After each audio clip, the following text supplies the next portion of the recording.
Simula sa Martes, May 12, tataas ang presyo ng gasolina habang bababa naman ang presyo ng diesel batay sa unang 3 araw ng trading sa world market. Sinabi ng mga kumpanya ng langis na ang diesel ay mababawasan ng 5.20 pesos kada litro habang ang gasolina naman ay tataas ng 2 pesos per liter. May bawas din sa kerosene na 6.70 kada litro. Nasa Cebu na ang lahat ng pinuno at kinatawan ng Southeast Asia para sa ASEAN Summit 2026. Unang dumating si Brunei Sultan Hassanal Bolkiah sakay ng sarili niyang eroplano na siya mismo ang nagpiloto. Kasama ng Sultan ng Brunei ang kanyang anak na si Prince Abdul Mateen nang lumapag sila sa Mactan Benito Ebuen Air Base noong Miyerkules ng gabi. Tampok sa ASEAN Summit ang mga usaping kinakaharap ng rehiyon, lalo na ang epekto ng tumataas na presyo ng langis, bunsod ng tensyon sa gitnang silangan.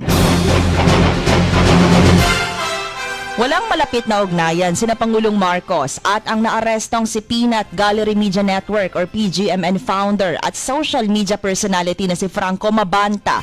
Si Franco ay nahaharap sa kasong umano'y pangingikil kay dating House Speaker Martin Romualdez.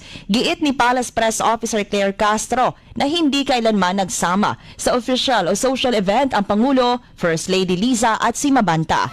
Gayunman, hindi niya sinasagot ang tanong ng media tungkol sa pa-birthday ni PBBM kay Mabanta na kalat ngayon sa social media.